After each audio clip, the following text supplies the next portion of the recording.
ఉంటుందా? జగన్మోహన్ రెడ్డి ఎందుకు అనకూడదు? నేను నీతోనే సవాల్ విసురుతా. జగన్మోహన్ రెడ్డి సైకో జగన్ నేను అంట. ధరలు పెంచేసి, గ్యాస్ ధరలు పెంచేసి, పెట్రోల్ డీజిల్ ధరలు పెంచేసి, ఇంట్లో ఆడవాళ్ళు కనీసం తినడానికి కూడా తిండిలేక అల్లాడిపోతా ఉంటే చూసి ఆనందించేవాడిని సైకో అంటారా అనరా?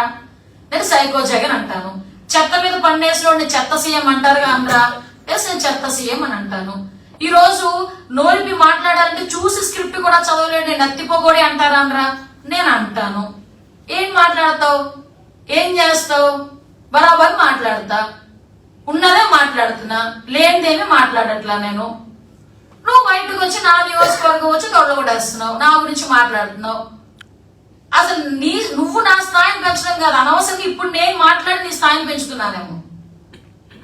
ఎందుకంటే మంత్రి చేసిన నీకే నీ పార్టీలో స్థానం లేదు, స్థాయి లేదు. నువ్వు స్థాయిల గురించి నా గురించి మాట్లాడుతున్నావు. ఇది పరిస్థితి.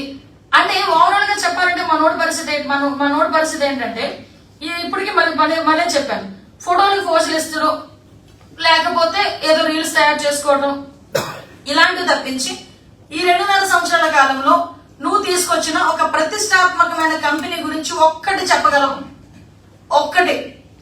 ఒక్క కంపెనీ గురించి కూడా నువ్వు మాట్లాడలేవు. నువ్వు వచ్చి మాట్లాడుతున్నావు. ఈసారి నుంచి నియోజకవర్గాలకు వచ్చామా, ఫంక్షన్లు చూసుకున్నామా, ఫోటోలు దిగామా, ఓ 2 మెతుకులు వేస్తే తిన్నామా, బయటకు వచ్చామా, అదే అలాగే ఉండాలి. అలా కాకుండా మైక్ ఇచ్చారు కదా, ఎవడు పడితే వాడి మీద నోటుకు వచ్చినట్టు మాట్లాడతాను, పరిగెట్టిస్తానని మాట్లాడతాను, అలా అన్నావు అనుకో, నీ పరిస్థితి ఏంటో చెప్పనా? ఒక్క నిమిషం.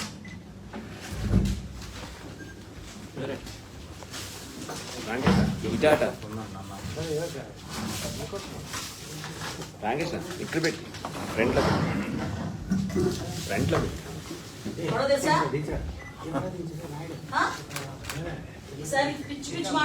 మేడం కొంచెం ఫ్రంట్ రండి, కొంచెం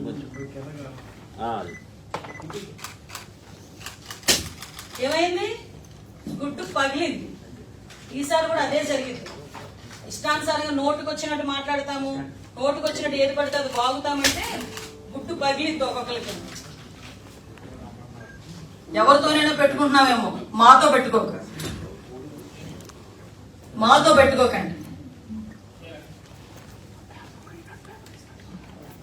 ఇంత దరిద్రం అంటే, అరే ఋషికొండ ఎందుకు అలా చేశారంటే, ఋషికొండకిను జూబ్లీ హిల్స్ కొండకి కూడా మాట్లాడతాడు, ముడిపెట్టి మాట్లాడతాడు. ఇలాంటి వాళ్ళు కూడా మంత్రులు అయిపోయి మా దగ్గరకు వచ్చి పరిగెట్టించి కొడతాం, రెడీగా ఉన్నాం మరి పరిగెట్టించుకొని కొట్టించుకోవడానికి. నువ్వు వచ్చి మాట్లాడితే మంత్రి స్థాయిలో ఈ 2 నెలలైనా కాపాడుకొని మాట్లాడితే అందరికీ మంచిది. లేదు నా స్థాయి దిగజార్చుకొని మాట్లాడతానంటే కనుక మేము ఒక్క స్టెప్ దిగితే నీ పరిస్థితి ఏమవుతుందో అర్థం చేసుకోవాలి సార్.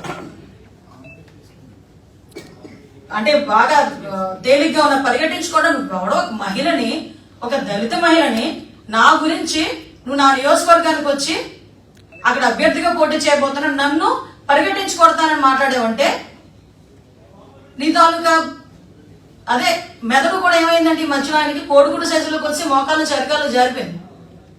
మా రోడ్డు మళ్ళీ మాట్లాడతాడు, పెడతమొక్క వేసుకొని ఏదో అంటారు కదా, మెడతమొక్క వేసుకొని పెడతలు పట్టుకొని తీసుకొస్తుంటాడు. ఆ పెడతలు అంటే మళ్ళీ అంటే పప్పన్న మీద పెట్టుకుని వచ్చి ఉంటాడు.